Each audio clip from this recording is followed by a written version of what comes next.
پریشانیوں میں مبتلا ہے، مصیبتوں میں گرفتار ہے،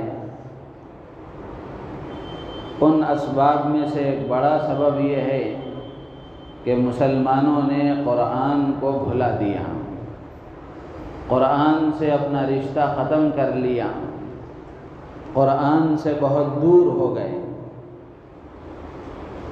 اور قرآن کے حقوق کو ادا کرنا چھوڑ دیا۔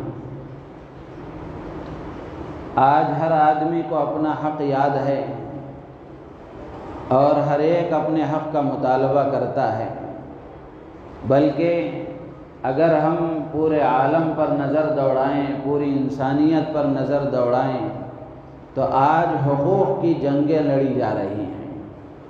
ہر ایک اپنے حق کا طلبگار ہے، مطالبہ کر رہا ہے، بھائی اپنے حق کا مطالبہ کر رہا ہے، بہن اپنے حق کا مطالبہ کر رہی ہے، باپ اپنے حق کا مطالبہ کر رہا ہے، ماں اپنے حق کا مطالبہ کر رہی ہے، رشتہ دار اپنے حقوق کا مطالبہ کر رہے ہیں، بیوی اپنے حق کا مطالبہ کر رہی ہے، شوہر اپنے حق کا مطالبہ کر رہا ہے۔ ہر ایک کو اپنا حق معلوم ہے اور وہ اپنا حق حاصل کرنے کی فکر میں ہے، لیکن اجتماعی طور پر امت مسلمہ کا جو سب سے بڑا گناہ اور سب سے بڑی کوتاہی یہ ہے کہ مسلمانوں نے قرآن کے حقوق کو ادا کرنا چھوڑ دیا، قرآن کے حقوق سے ناواقف ہو گئے۔ ظاہر سی بات ہے، جب معلوم ہی نہیں ہوگا کہ کیا حق ہے تو وہ اس کو کیسے ادا کر سکے گا؟ تو میرے عزیز و دوستو بزرگوں، اسی کا نتیجہ ہے کہ آج قرآن کی بے حرمتی کے واقعات اور قرآن کو جلانے اور بھسم کرنے کے واقعات روز بروز ہم دیکھ رہے ہیں اور سن رہے ہیں۔ اگر ہم نے قرآن کے حقوق کو ادا کیا ہوتا اور قرآن کے جو حقوق ہیں عملی طور پر اگر ہم نے اس کو اختیار کیا ہوتا تو آج یہ صورتحال نہیں ہوتی۔ تو میرے عزیز و دوست بزرگوں، اسی کے تناظر میں گزشتہ جمعہ میں نے قرآن کے حقوق سے متعلق دو باتیں آپ حضرات کے سامنے عرض کی تھیں۔ اسی سلسلے میں بقیہ حقوق کی باتیں آج عرض کی جائیں گی۔ اللہ تعالیٰ سے دعا ہے اللہ تعالیٰ ہم سب کو ان باتوں کو دل کے کانوں سے سن کر عملی طور پر اس کو اختیار کرنے کی توفیق عطا فرمائے۔ قرآن کے حقوق علماء نے لکھے ہیں۔ پہلا حق قرآن کا یہ ہے کہ قرآن کو اللہ کی کتاب سمجھا جائے، اس پر ایمان لایا جائے۔ یہ قرآن کا خود مطالبہ ہے، قرآن میں اللہ نے خود فرمایا کہ تم قرآن پر ایمان لاؤ۔ قرآن پر ایمان لانے کا مطلب یہ ہے کہ اس کو اللہ کی کتاب سمجھو اور اللہ کی طرف سے نازل کردہ کلام سمجھو کہ اللہ نے حضرت جبرائیل امین علیہ السلام کے ذریعے حضور اکرم صلی اللہ علیہ وسلم تک اللہ نے یہ پہنچایا ہے، اور یہ جب نازل ہوا اس وقت سے لے کر آج تک من و عن جس طرح نازل ہوا اسی طرح محفوظ ہے۔ اس کے زیر و زبر میں، اس کے ایک حرف میں بھی کہیں کوئی تبدیلی نہیں آئی اور قیامت کی صبح تک بھی تبدیلی آ نہیں سکتی، اس لیے کہ اس کی حفاظت کی ذمہ داری اللہ نے لی ہے۔ جس کا محافظ خدا ہو اس کو کون بدل سکتا ہے؟ تو یہ ایمان ہمارا ہونا چاہیے، اور قرآن کا یہ پہلا حق ہے کہ ہر مسلمان اس کو اللہ کی کتاب سمجھے، اور جبرائیل امین کے ذریعے سے حضور اکرم صلی اللہ علیہ وسلم تک پہنچایا ہوا یہ اللہ کا کلام ہے جو انسانوں کی ہدایت کے لیے نازل کیا گیا اور انسانوں کو زندگی گزارنے کا طریقہ بتانے کے لیے نازل کیا گیا، اور جب سے نازل ہوا ہے اس وقت سے لے کر آج تک من و عن جس طرح نازل ہوا اسی طرح محفوظ ہے۔ اس میں ذرا برابر کوئی کمی نہ آئی ہے نہ آ سکتی ہے، قیامت تک کے لیے یہ اللہ کا کلام محفوظ ہے۔ تو یہ پہلا حق ہے۔ دوسرا حق قرآن کا یہ ہے کہ اس کی تلاوت کی جائے، قرآن کی تلاوت کی جائے۔ قرآن پاک میں اللہ تبارک و تعالیٰ نے حضور اکرم صلی اللہ علیہ وسلم سے خطاب کر کے بے شمار جگہوں پر اللہ نے فرمایا کہ نبی جی، جو کتاب ہم نے آپ پر نازل کی ہے اس کی آیتیں آپ پڑھ کر سنایا کریں، اس کی تلاوت کریں۔ تو یہ تلاوت قرآن کا دوسرا حق ہے۔ تلاوت کے حقوق بھی میں نے گزشتہ جمعہ عرض کیے کہ ایک تو قرآن کا حق تلاوت کرنا ہے، اور تلاوت کے بھی حقوق علماء نے لکھے ہیں کہ تلاوت کیسی ہونی چاہیے۔ جیسا تیسا آدمی پڑھ لے ایسا نہیں ہو سکتا، بلکہ قرآن جس طرح نازل ہوا، جیسے اللہ کی طرف سے نازل ہوا ہے، اسی طرح آدمی پڑھے گا تو اس کا حق ادا ہوگا۔ تو قرآن کی تلاوت کے حقوق بھی علماء نے لکھے ہیں۔ تلاوت کا حق یہ ہے کہ تجوید کے ساتھ اس کو پڑھا جائے، تجوید کے ساتھ اس کو پڑھا جائے۔ اگر تجوید کے بغیر آدمی قرآن پڑھے گا تو یہ قرآن خود اس کے لیے وبال جان بن جائے گا۔ جیسے گزشتہ جمعہ میں نے عرض کیا تھا، رب قارئ للقرآن والقرآن یلعن، بہت سے قرآن پڑھنے والے ایسے ہیں کہ قرآن خود ان پر لعنت کرتا ہے۔ تو میرے عزیز و دوستو بزرگوں، قرآن کو سیکھنا اور صحیح پڑھنے کی کوشش کرنا یہ ہر مسلمان کی ذمہ داری ہے، ہر مسلمان کی ذمہ داری ہے۔ جن کو قرآن پڑھنا آتا ہے وہ اس بات کی فکر کریں اور دیکھیں کہ کیا میں قرآن تجوید کے ساتھ پڑھ رہا ہوں کہ نہیں پڑھ رہا ہوں۔ مثال کے طور پر روزانہ آدمی سورہ اخلاص پڑھتا ہے، قل هو اللہ احد پڑھتا ہے، اگر قاف اگر صحیح طریقے سے ادا نہیں ہوا تو اس کا معنی ہی بدل جاتا ہے۔ جیسے مثال کے طور پر آدمی قل هو اللہ، قاف اگر ادا کیے بغیر کاف اگر پڑھے گا قل هو اللہ احد، تو قل اگر قاف سے پڑھیں گے تو اس کا مطلب یہ ہوگا کہ نبی جی آپ کہہ دیجئے، لوگوں کے سامنے بتا دیجئے، یہ معنی ہے قل کا، قاف سے اگر پڑھا جائے۔ اور اگر قل کاف سے اگر پڑھیں گے، قاف صحیح طریقے سے اگر ادا نہیں ہوگا تو پھر اس کے معنی میں تبدیلی آ جائے گی۔ کل کا معنی یہ ہوگا کہ کھائیے، اکل یاکلو کا معنی کھانا، تو اس سے کل کھانے کا معنی آ جائے گا۔ تو اس طرح اگر تجوید کی رعایت کے بغیر قرآن پڑھا جائے گا اور صحیح طریقے سے سیکھے بغیر قرآن پڑھا جائے گا تو اس کے معنی میں اور اللہ کی مراد اور منشا میں فرق آ جائے گا۔ تو میرے عزیز و دوست بزرگوں، یہ پہلا حق ہے قرآن کا کہ اس کو تجوید کے ساتھ پڑھا جائے، اس کو تجوید کے ساتھ پڑھا جائے۔ اور اسی طریقے سے دوسرا حق یہ ہے کہ روزانہ اس کی تلاوت کی جائے، روزانہ اس کی تلاوت کی جائے، روزانہ کا معمول بنا کر اس کو پڑھا جائے۔ یہ قرآن کوئی ایسی چیز نہیں ہے کہ زندگی میں ایک مرتبہ اس کو ختم کر لیا تو اب پھر قیامت تک کے لیے کافی ہے، ایسا نہیں ہے، بلکہ قرآن کے حقوق لکھے ہیں علماء نے کہ سال میں کم سے کم 2 مرتبہ قرآن کا ختم کرنا یہ قرآن کا حق ہے۔ جن کو قرآن پڑھنا نہیں آتا وہ اس کا اندازہ کر سکتے ہیں کہ کتنی قرآن کی ہم سے حق تلفی ہو رہی ہے۔ اگر ہم سارے معاملات میں بھی پار ہو گئے، پاس ہو گئے، تو قرآن کے حق کے مطالبے میں تو کہیں نہ کہیں پکڑے جائیں گے۔ تو میرے عزیز و دوست بزرگوں، روزانہ کا معمول بنا کر پڑھنا یہ قرآن کی تلاوت کا حق ہے۔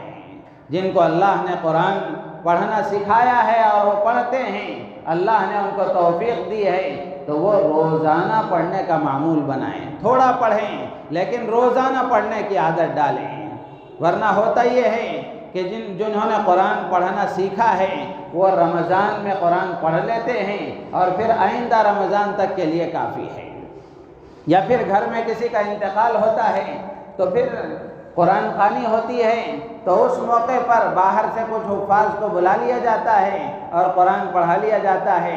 اس موقع پر اگر بیٹھ کر ایک آدھا پارہ اگر پڑھ لیے تو پڑھ لیے، ورنہ وہ بھی نہیں ہے۔ تو میرے عزیز و دوست بزرگوں، روزانہ معمول بنا کر پڑھنا یہ بھی ذمہ داری ہے، اس لیے کہ قرآن کی تلاوت کے بے شمار فائدے ہیں، قرآن کی تلاوت کے بے شمار فائدے ہیں۔ اللہ کے نبی علیہ السلام نے فرمایا کہ قرآن اگر آدمی پابندی کے ساتھ پڑھے گا، اقرأوا القرآن فإنه يأتي يوم القيامة شفيعا لأصحابه، اللہ کے نبی علیہ السلام نے فرمایا قرآن کی تلاوت کیا کرو، قرآن پڑھا کرو، اس لیے کہ قرآن قیامت کے دن اپنے پڑھنے والے کا سفارشی بن کر آئے گا، پڑھنے والے کی سفارش کرے گا۔ دنیاوی فائدے بھی ہیں اور اخروی فائدے بھی ہیں۔ قرآن کی تلاوت آدمی کرتا ہے، بیماریوں سے محفوظ رہتا ہے، قرآن میں شفا ہے، قرآن میں غنا ہے۔ جو آدمی قرآن کی کثرت سے تلاوت کرتا ہے، اللہ تبارک و تعالی مہلک بیماریوں سے اس کی حفاظت فرماتے ہیں، مہلک بیماریوں سے اس کی حفاظت فرماتے ہیں، اور آخری عمر تک بھی اس کا دماغ صحیح رہتا ہے۔ آپ دیکھ لیں بڑی بڑی عمر والوں کو بھی جو قرآن کے پڑھنے کے عادی ہیں اور قرآن کی تلاوت کا ان کا معمول ہے، آخر عمر تک بھی، جس عمر میں جا کر آدمی کا دماغ خراب ہو جاتا ہے اور چیزیں یاد نہیں رہتی، ایسے موقع پر بھی اس عمر تک بھی اللہ تبارک و تعالی ان کا دماغ درست رکھتے ہیں قرآن کی تلاوت کی برکت سے۔ تو روزانہ معمول بنا کر پڑھنا یہ تلاوت کا حق ہے۔ اور اسی طریقے سے قرآن کی تلاوت کا ایک حق یہ ہے کہ قرآن کو اچھی آواز میں پڑھا جائے۔ اللہ کے نبی نے حکم دیا کہ قرآن کو اچھی آواز میں پڑھو، حسنوا اصواتکم، کہ تم قرآن کی تلاوت میں اپنی آواز میں حسن پیدا کرو، اچھی آواز سے قرآن پڑھو۔ اور جو اچھی آواز سے قرآن نہیں پڑھتا، اللہ کے نبی علیہ السلام نے تنبیہ کرتے ہوئے فرمایا، من لم یتغن بالقرآن فلیس منا، جو قرآن کو اچھی آواز کے ساتھ نہیں پڑھتا، حسن صوت کے ساتھ نہیں پڑھتا، وہ ہم میں سے نہیں ہے۔ تو یہ قرآن کی تلاوت کا حق ہے۔ اور اسی طریقے سے قرآن کی تلاوت کا حق یہ ہے کہ اس کو ترتیل کے ساتھ پڑھا جائے، آہستہ آہستہ پڑھا جائے، ٹہر ٹہر کر پڑھا جائے۔ یہ قرآن کی تلاوت کا حق ہے۔ اللہ کے نبی علیہ السلام کے بارے میں ام المومنین حضرت ام سلمہ رضی اللہ تعالی عنہ بیان کرتی ہیں کہ اللہ کے نبی علیہ السلام ایک ایک آیت ٹہر ٹہر کر تلاوت فرمایا کرتے تھے۔ بتاتی ہیں کہ سورہ فاتحہ اللہ کے نبی علیہ السلام پڑھتے، الحمدللہ رب العالمین پڑھتے، پھر تھوڑی دیر ٹہرتے، پھر الرحمن الرحیم پڑھتے۔ تو اس طرح ٹہر ٹہر کر تلاوت کرنا، ترتیل کے ساتھ تلاوت کرنا، یہ بھی قرآن کی تلاوت کا حق ہے۔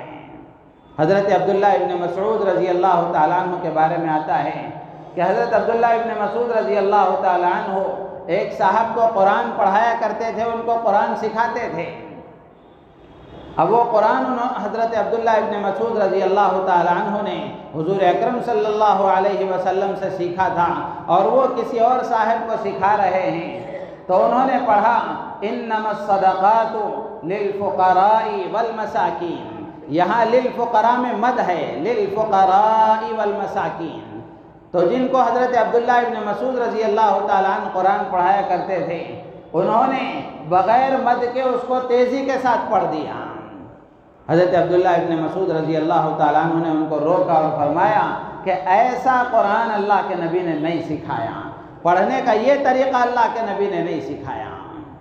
تو میرے عزیز و دوست و بزرگوں، ٹہر ٹہر کر قرآن کی تلاوت کرنا یہ قرآن کی تلاوت کا حق ہے، اس لیے کہ قیامت کے دن بھی حافظ قرآن سے قرآن کی تلاوت کے سلسلے میں جو کہا جائے گا، اقرأ وارتقی ورتل کما کنت ترتل فی الدنیا فإن عند منزلک آخر آیت تقرأها۔ حضور اکرم صلی اللہ علیہ وسلم فرماتے ہیں قیامت کے دن حافظ قرآن سے کہا جائے گا، قرآن کی تلاوت کرتا جا، ایک ایک آیت پڑھتا جا، لیکن ورتل، ٹہر ٹہر کر پڑھا۔ تو یہ تلاوت کا حق ہے۔ تو میرے عزیز و دوست و بزرگوں، قرآن کی تلاوت کا حق ہے کہ اس کو ترتیل کے ساتھ پڑھا جائے، اور اسی طریقے سے تلاوت کا ایک حق یہ ہے کہ اس کو یاد کیا جائے، حفظ کیا جائے۔ قرآن کریم کا حفظ یہ بہت بڑی سعادت کی بات ہے، بہت بڑی سعادت کی بات ہے۔ جس کو اللہ تبارک و تعالیٰ توفیق دیتے ہیں، جس کو اللہ تبارک و تعالیٰ منتخب فرماتے ہیں، اس کے لیے یہ آسان ہوتا ہے۔ تو یہ قرآن کی تلاوت کا حق ہے کہ اس کو یاد کیا جائے۔ پورا قرآن یاد کر لے آدمی تو یہ بہت بڑی سعادت کی بات ہے، اور اگر پورا قرآن یاد نہیں کر سکتا تو کم سے کم قرآن کا کچھ نہ کچھ حصہ تو اس کے سینے میں ہونا چاہیے۔ اللہ کے نبی علیہ السلام نے فرمایا، وہ آدمی جس کے سینے میں قرآن کا کوئی حصہ نہیں ہے، وہ ویران گھر کی طرح ہے، ویران گھر کی طرح ہے۔ تو میرے عزیز و دوست و بزرگوں، قرآن کا حفظ بہت بڑی سعادت ہے، بلکہ اللہ تبارک و تعالیٰ نے قرآن کی حفاظت کی جو شکل و صورت بنائی ہے وہ اسی طرح کہ قیامت تک اللہ تبارک و تعالیٰ قرآن کے حافظوں کو پیدا فرماتے رہیں گے۔ ان کے ذریعے سے اللہ تعالیٰ قرآن کی حفاظت کا انتظام فرمائیں گے، اور یہ قرآن کا حفظ، قرآن کو یاد کرنا، یہ صرف قرآن ہی کی خصوصیت ہے۔ آدمی دوسرے کسی مذہب میں آپ دیکھ لیں، کسی کو مذہبی کتاب یاد نہیں ہوتی، کوئی مذہبی کتاب کا حافظ نہیں ہوتا، اور یہ قرآن ہی کا معجزہ ہے کہ چھوٹے سے چھوٹی عمر کا بچہ بھی قرآن کو آسانی کے ساتھ یاد کر لیتا ہے۔ اس لیے کہ قرآن میں اللہ نے فرمایا وَلَقَدْ يَسَّرْنَا الْقُرْآنَ لِلذِّكْرِ فَهَلْ مِن مُدَّكِرٍ، ہم نے قرآن کو آسان کیا ہے یاد کرنے کے لیے۔ ایک معنی اس کا یہ ہے، یاد کرنے کے لیے ہم نے قرآن کو آسان کیا۔ اللہ پوچھتے ہیں ہے کوئی اس کو یاد کرنے والا؟ فَهَلْ مِن مُدَّكِرٍ، ہے کوئی اس کو یاد کرنے والا؟ تو اس لیے قرآن کو یاد کرنا یہ بھی قرآن کی تلاوت کا حق ہے۔ میرے عزیز و دوست بزرگوں، آج نہ جانے کیا کیا چیزیں ہم یاد کرتے ہیں اور کن کن چیزوں کو اپنے دلوں میں بٹھاتے ہیں، اگر نہیں بٹھاتے تو اللہ کے کلام کو اپنے دل میں نہیں بٹھاتے ہیں، اور قرآن کے یاد کرنے کو ہم ضروری نہیں سمجھتے۔ بلکہ میں نے گزشتہ جمعہ جیسے عرض کیا، کتنے آدمی ایسے ملیں گے، کتنے مسلمان ایسے ملیں گے جن کو اتنا قرآن یاد نہیں ہے جس کی وجہ سے ان کی 4 رکعت نماز صحیح ہو جائے، اتنی صورتیں بھی یاد نہیں ہیں۔ اور افسوس کی بات یہ ہے کہ وہ اس کو آگے بڑھ کر سیکھنے کا ارادہ بھی نہیں کرتے۔ تو قرآن کا حفظ بہت بڑی سعادت کی بات ہے۔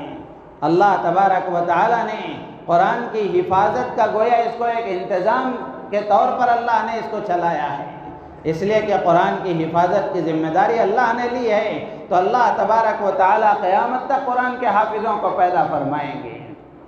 اور یہ قرآن کا معجزہ ہے کہ آج بھی آپ کو ملیں گے کہ مختصر ایام میں، مختصر دنوں میں، چند مہینوں میں، چند سالوں میں بچہ قرآن کا حافظ ہو جاتا ہے۔ جس کا دل اور سینہ پاک ہوتا ہے اللہ تبارک و تعالیٰ اس کے سینے میں قرآن کو بسا دیتے ہیں۔ حضرت مولانا حکیم اختر صاحب رحمۃ اللہ علیہ پڑوس کے بزرگ گزرے ہیں، وہ فرمایا کرتے تھے کہ یہ جو حفاظ کرام ہیں، قرآن کا حفظ کرنے والے ہیں، یہ اللہ کی سرکاری ذمہ داری کے منتخب افراد ہیں۔ قرآن کی حفاظت یہ اللہ نے اپنے ذمہ لے رکھا ہے، تو اس ذمہ داری کے لیے اللہ نے ان کو سلیکٹ کیا ہے اور ان کو منتخب کیا ہے، تو ان کا اکرام کرنا، ان کا احترام کرنا گویا اللہ کا اکرام اور احترام کرنا ہے، ان کی تعظیم کرنا گویا اللہ کی تعظیم کرنا ہے۔ بلکہ یہ بات خود قرآن پاک حدیث میں اللہ کے نبی علیہ السلام نے بھی فرمائی، ان من اجلال اللہ تعالی، اللہ تعالیٰ کی تعظیم میں سے یہ بات ہے کہ اللہ کے قرآن کے حاملین کی تعظیم کی جائے، حفاظ کرام کی تعظیم کی جائے، ان کا اکرام کیا جائے۔ دنیا والے کیا اکرام کریں گے، اللہ تبارک و تعالیٰ ان کا اکرام فرمائیں گے، قبر میں ان کا اکرام ہوگا، حشر میں ان کا اکرام ہوگا۔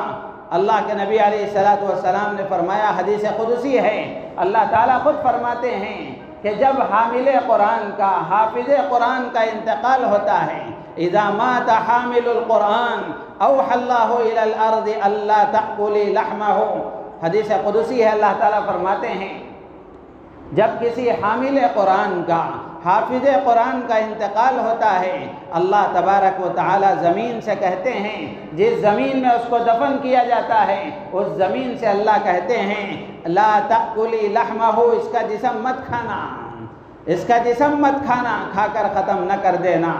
تو زمین اللہ سے کہتی ہے الہی کیف آکلو، زمین کہتی ہے کہ پروردگار میں کیسے اس کے گوشت کو کھاؤں جبکہ اس کے پیٹ میں، اس کے سینے میں تیرا کلام موجود ہے۔ تو میرے عزیز و دوست بزرگوں، قبر میں حافظ قرآن کا یہ اکرام ہوتا ہے، اور قیامت کے دن حشر کے میدان میں اللہ تعالیٰ کیا اکرام فرمائیں گے۔ آپ اس سے اندازہ لگا سکتے ہیں کہ قیامت کے دن حافظ قرآن کے والدین کو اللہ تبارک و تعالیٰ ایسا منور اور نورانی تاج پہنائیں گے کہ سورج کی روشنی اس کے سامنے مان پڑ جائے گی۔ جب اس کے والدین کے ساتھ یہ سلوک ہوگا تو خود اس کا کیا اللہ تعالیٰ اکرام فرمائیں گے۔ ایک روایت میں اللہ کے نبی علیہ السلام نے فرمایا الماہر بالقرآن مع السفرۃ الکرام البررہ، کہ قرآن کا ماہر، قرآن کا پڑھنے والا، قرآن کو سمجھنے والا، قرآن پر عمل کرنے والا، قرآن کو یاد کرنے والا قیامت کے دن حاملین وحی فرشتوں کے ساتھ ہوگا۔ اس کا حشر اللہ تعالیٰ وحی کے فرشتوں کے ساتھ فرمائیں گے۔ ایک مطلب اس کا یہ ہے، حضرت مولانا منظور صاحب نعمانی رحمۃ اللہ علیہ نے لکھا ہے کہ یہاں سفرۃ الکرام البررہ کا ایک مطلب تو یہ ہے کہ وحی کے حامل فرشتوں کے ساتھ اللہ اس کا حشر فرمائیں گے، اور دوسرا مطلب علماء نے لکھا ہے کہ اللہ تبارک و تعالی انبیاء کے ساتھ ان کا حشر فرمائیں گے، نبیوں کے ساتھ اللہ تعالی حافظ قرآن کا حشر فرمائیں گے۔ تو میرے عزیز و دوست بزرگوں، بے شمار فضائل ہیں۔ تو یہ قرآن کی تلاوت کا حق ہے کہ قرآن کو حفظ کیا جائے۔ ہر عمر میں آدمی حفظ کر سکتا ہے، حفظ کرنے کے لیے عمر کی کوئی قید نہیں ہے۔ آج بھی ایسے بے شمار واقعات اور پچھلی تاریخ میں بھی بے شمار واقعات ہیں کہ حفظ قرآن کے لیے اللہ تبارک و تعالیٰ نے کیسے کیسے لوگوں کو منتخب فرمایا اور مختصر مدت میں وہ قرآن کے حافظ ہو گئے۔ امام محمد رحمۃ اللہ علیہ بہت بڑے وہ امام گزرے ہیں۔ امام محمد رحمۃ اللہ علیہ کے بارے میں علامہ زاہد الکوثری نے لکھا ہے کہ جب وہ 14 سال کی عمر تھی، 14 سال کی عمر میں امام ابو حنیفہ رحمۃ اللہ علیہ کے درس میں حاضر ہوئے اور آپ کے درس میں انہوں نے شریک ہونا چاہا، تو امام ابو حنیفہ رحمۃ اللہ علیہ نے ان سے پوچھا کہ کیا تم قرآن کے حافظ ہو؟ قرآن تم نے حفظ کر لیا ہے؟ تو انہوں نے کہا کہ میں قرآن کا حافظ تو نہیں ہوں۔ امام ابو حنیفہ رحمۃ اللہ علیہ نے فرمایا کہ پہلے جا کر تم قرآن کا حفظ کرو، قرآن کو یاد کرو، قرآن کے حافظ بن جاؤ، پھر اس کے بعد یہاں درس فقہ میں شریک ہونا، اس لیے کہ فقہ کے لیے مسئلے مسائل کو قرآن اور حدیث سے نکالنے اور اس کا استنباط کرنے کے لیے قرآن کی ضرورت پڑے گی، تو اس لیے تم قرآن کے حافظ بن جاؤ، پھر اس کے بعد تم یہاں آنا۔ چنانچہ امام محمد رحمۃ اللہ علیہ واپس چلے گئے، 7 دن کے بعد اپنے والد کے ساتھ آئے، 7 دن کے بعد اپنے والد کے ساتھ آئے اور آ کر درس میں شریک ہوئے۔ امام ابو حنیفہ رحمۃ اللہ علیہ نے دیکھا کہ امام محمد حسن آئے ہیں، تو پوچھا کہ میں نے تو تم سے کہا تھا کہ تم قرآن کا حفظ کر لو، پھر تم آ گئے۔ امام محمد رحمۃ اللہ علیہ فرمانے لگے کہ حضرت میں نے قرآن کا حفظ کر لیا ہے، 7 دن میں میں نے مکمل قرآن یاد کر لیا ہے، آپ جہاں سے چاہیں میرا امتحان لے لیں۔ امام ابو حنیفہ رحمۃ اللہ علیہ نے تعجب سے پوچھا اور پھر خوشی کا اظہار فرمایا اور پھر اپنے حلقے میں ان کو شریک فرما لیا۔ میرے عزیز و دوست بزرگوں، ایسے حیرت انگیز کارنامے تاریخ کی کتابوں میں بے شمار لکھے ہوئے ہیں، بے شمار ایسے واقعات ہیں، اور آج بھی ماشاءاللہ ایسے واقعات آپ کو ملیں گے۔ آج بھی 100 دن میں ایک بچہ قرآن کا حافظ ہو گیا، 90 دن میں قرآن کا حافظ ہو گیا، 2-3 مہینے میں 4 مہینے میں قرآن کا حافظ ہو گیا۔ تو ایسے بے شمار واقعات آج بھی ہیں۔ تو اس لیے میرے عزیز و دوست و بزرگوں، پورا قرآن کا حفظ کرنا، اس کی ہم نیت کریں اور اس کا ارادہ کر کے یاد کرنے کی کوشش کریں۔ اگر پورے قرآن کو ہم یاد نہیں کر سکتے تو کم سے کم تھوڑا بہت حصہ قرآن کا ہمارے سینے میں ہونا چاہیے۔ جو منتخب صورتیں ہیں صبح شام میں پڑھنے کی، جس کی فضیلتیں اللہ کے نبی علیہ الصلاۃ والسلام نے بیان فرمائی، وہ ان صورتوں کو تو کم سے کم ہمیں یاد کر لینا چاہیے۔ سورہ یاسین ہے، سورہ واقعہ ہے، سورہ رحمان ہے، سورہ سجدہ ہے، اور سورہ ملک اور سورہ تبارک الذی ہے۔ ایسی یہ صورتیں، سورہ دخان ہے، ان صورتوں کے فضائل آئے ہیں حدیثوں میں، اور صبح شام میں ان کے پڑھنے پر دنیا میں اللہ تبارک و تعالیٰ کیا برکتیں عطا فرماتے ہیں۔ جو اجر و ثواب ملے گا وہ تو ملے گا ہی، لیکن اللہ تبارک و تعالیٰ ان صورتوں کی تلاوت کی برکت سے اللہ تعالیٰ ان کے دنیا کے مسائل کو بھی حل فرما دیں گے۔ تو ان صورتوں کو تو کم سے کم ہم یاد کریں، اور اسی کے ساتھ ساتھ آخری درجے میں کم سے کم ہمارے پاس قرآن کا آخری پارہ ہے، 30واں پارہ ہے، پورا پارہ ہم حفظ کریں، آدھا پارہ حفظ کریں۔ اگر ہمت کریں گے میرے عزیز و دوست بزرگوں، ہر آدمی کے لیے آسان ہے، ہر آدمی کے لیے آسان ہے۔ آج بھی مثالیں موجود ہیں، بہت ساری بڑی عمر کے افراد ہیں، 70 سال ہو گئے، 60 سال ہو گئے، لیکن دل میں خواہش ہوئی، دل میں تمنا پیدا ہوئی کہ میں بھی حافظ قرآن بنوں، میں بھی حافظ قرآن بنوں، تو ماشاءاللہ 60 سال کی عمر میں انہوں نے قرآن کا حفظ مکمل کر لیا۔ ایسے واقعات بھی موجود ہیں۔ تو اس لیے قرآن کی تلاوت کا ایک حق یہ بھی ہے کہ قرآن کو یاد کیا جائے، قرآن کا حفظ کیا جائے۔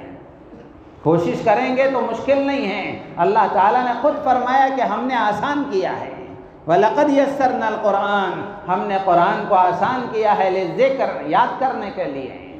پھر اللہ پوچھتے ہیں فَهَلْ مِن مُدَّکِرٍ، ہے کوئی یاد کرنے والا، کوئی ہمت کر کے آگے بڑھتا ہے، اللہ تبارک و تعالیٰ اس کے لیے راہیں آسان فرما دیتے ہیں۔ اسی طریقے سے تلاوت کا ایک حق یہ ہے کہ قرآن کو تدبر کے ساتھ، تفکر کے ساتھ، ظاہری اور باطنی آداب کی رعایت کے ساتھ تلاوت کیا جائے۔ ظاہری آداب کی رعایت یہ ہے کہ آدمی باوضو ہو کر بیٹھے اور پوری طریقے سے ادب کے ساتھ بیٹھ کر قرآن کی تلاوت کرے۔ باطنی آداب یہ ہیں کہ آدمی حضور قلب کے ساتھ اللہ کی طرف متوجہ ہو کر کہ یہ اللہ کا کلام ہے، میں قرآن پڑھ رہا ہوں، گویا اللہ سے باتیں کر رہا ہوں۔ تو اس طرح آداب کی رعایت کے ساتھ قرآن کی تلاوت کی جائے۔ تو میرے عزیز و دوست بزرگوں، یہ دوسرا حق ہے قرآن کا۔ تیسرا حق قرآن کا یہ ہے کہ قرآن کو سمجھنے کی کوشش کی جائے، قرآن کو سمجھنے کی کوشش کی جائے۔ آج امت مسلمہ کا عام ماحول یہ ہے کہ لوگ یہ سمجھتے ہیں کہ قرآن سمجھنے کے لیے تو وہ علماء کی جماعت ہے، علماء سمجھ لیں گے۔ یقیناً علماء کی جماعت ہے، لیکن قرآن کو سمجھنا ہر مسلمان کی ذمہ داری ہے، ہر مسلمان کی ذمہ داری ہے۔ اور قرآن کا سمجھنا کوئی مشکل نہیں ہے۔ قرآن میں دو طرح کی چیزیں ہیں، ایک ہے اللہ کی طرف سے پچھلی قوموں کے واقعات ہیں، مثالیں ہیں، حالات ہیں، قرآن کا ایک حصہ وہ ہے، اور قرآن کا ایک حصہ احکامات کا ہے۔ احکامات کا سمجھنا ہر ایک کے بس کی بات نہیں ہے، احکامات کا سمجھنا ہر ایک کے بس کی بات نہیں ہے، اس کو تو آپ علماء کے لیے چھوڑ دیں۔ لیکن جو قرآن میں اللہ تبارک و تعالیٰ نے تذکیر اور نصیحت کے واقعات بیان فرمائے ہیں، وہ تو ہر آدمی سمجھ سکتا ہے۔ ماشاءاللہ ایسے قرآن کے ترجمے اور تفسیریں مختصر اب اللہ کے نیک بندوں نے لکھ رکھی ہیں۔ ہر زبان میں قرآن کی تفسیریں لکھی گئی، ہر زبان میں قرآن کے ترجمے لکھے گئے۔ اگر آدمی کوشش کرے گا کہ روزانہ جو صورتیں مجھے یاد ہیں ان صورتوں کا میں ترجمہ پڑھوں، اس کا مطلب پڑھوں، اس کا معنی پڑھوں، کسی ایک عالم دین کی نگرانی میں قرآن کو سمجھنے کی کوشش کی جائے، قرآن کو سمجھنے کی کوشش کی جائے۔ ایک ہے قرآن کا تذکر، قرآن سے نصیحت حاصل کرنا، اس کے لیے ان واقعات کو پڑھنا اور ان مثالوں کو پڑھنا جو نصیحت کے لیے اللہ تبارک و تعالیٰ نے قرآن پاک میں بیان فرمائے۔ قرآن میں اللہ نے فرما برداروں کے واقعات بھی بیان فرمائے، نافرمانوں کے واقعات بھی بیان فرمائے، وہ اس لیے تاکہ فرما برداری پر کیا ہوتا ہے وہ بھی معلوم ہو، اور نافرمانی پر اللہ کی طرف سے کیا وبال آتا ہے وہ بھی معلوم ہو، اور پھر آدمی قرآن کو سمجھنے کی کوشش کرے۔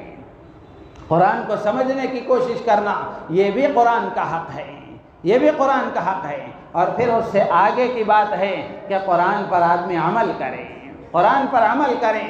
جیسے مثال کے طور پر قرآن میں ہم پڑھتے ہیں کہ اقیموا الصلاۃ آتوا الزکاۃ، اور نماز قائم کرو، نماز پابندی کے ساتھ ادا کرو اور زکوٰۃ ادا کرو۔ یہ اللہ کی طرف سے قرآن میں ایک آیتیں ہیں، احکامات ہیں، ہم وہ پڑھ رہے ہیں، تو پڑھنے کے بعد پھر اس کے مطابق عمل کی کوشش کریں۔ جب آدمی پڑھے گا، سمجھے گا، اس کو معلوم ہوگا کہ اللہ تبارک و تعالیٰ کا کیا حکم میری سے طرف متوجہ ہوتا ہے اور کون سا حکم اللہ تعالیٰ کا میرے سے متعلق ہے، جب اس کو معلوم ہوگا تو وہ اس پر عمل کی بھی کوشش کرے گا، اس پر عمل کی بھی کوشش کرے گا۔ قرآن کو سمجھنا بھی ذمہ داری ہے اور قرآن کے مطابق عمل کرنا بھی ذمہ داری ہے۔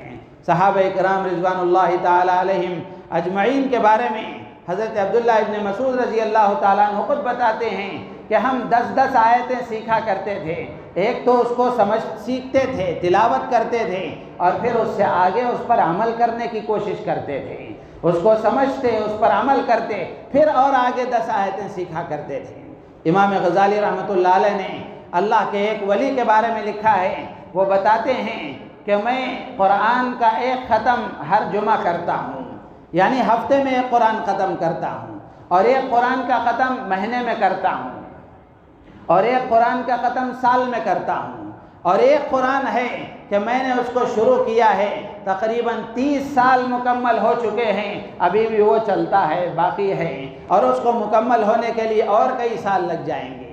تو اس کا مطلب یہ ہے کہ پیچھے جو ایک ہفتے میں قرآن مکمل ہو رہا ہے، ایک مہینے میں مکمل ہو رہا ہے، ایک سال میں مکمل ہو رہا ہے، یہ تلاوت ہے، اور جو 30 سال ہو گئے ابھی تک مکمل نہیں ہوا، یہ قرآن کے سمجھنے سے، قرآن میں تفکر اور تدبر سے تعلق رکھنے والی بات ہے۔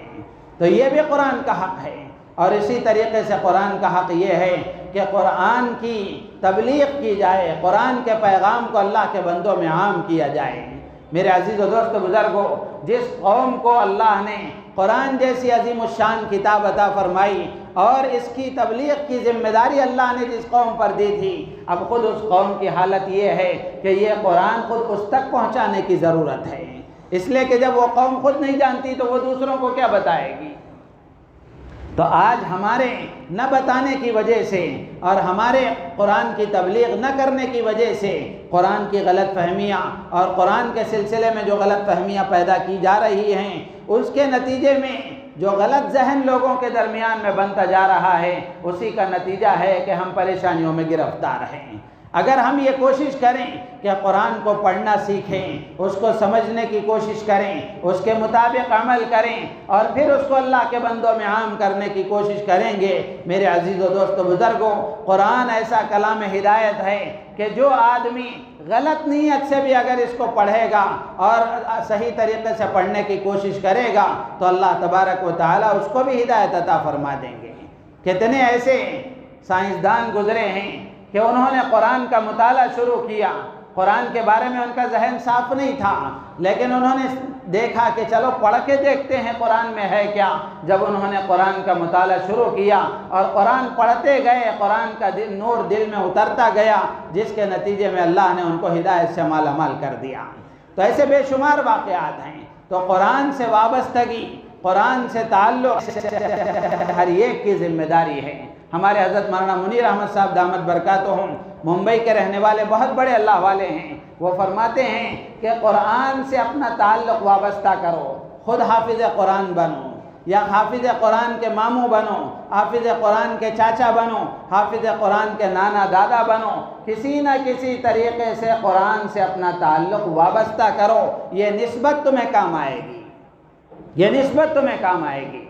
تو اس لیے میرے عزیز و دوست بزرگوں، یہ قرآن کے حقوق سے متعلق باتیں اس لیے عرض کی گئیں کہ جو واقعات بے حرمتی کے ہم سن رہے ہیں، صرف سن کر تبصرہ کر دینا یا پھر اس پر غم کا اظہار کر دینا، اتنی بات کافی نہیں ہے۔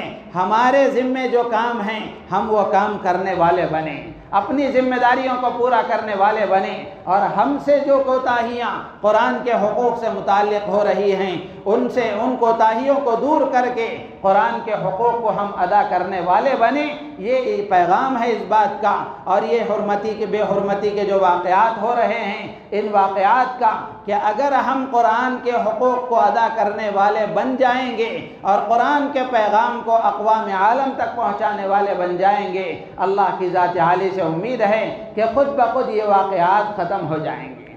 اللہ تعالیٰ سے دعا ہے اللہ تعالیٰ ہم سب کو ان باتوں پر عمل کی توفیق عطا فرمائے، قرآن سے اپنا تعلق وابستہ کرنے کی اللہ تعالیٰ ہر مسلمان کو توفیق عطا فرمائے، ہماری نیتوں میں اخلاص پیدا فرمائے۔ آمین۔ وآخر دعوانا الحمدللہ رب العالمین۔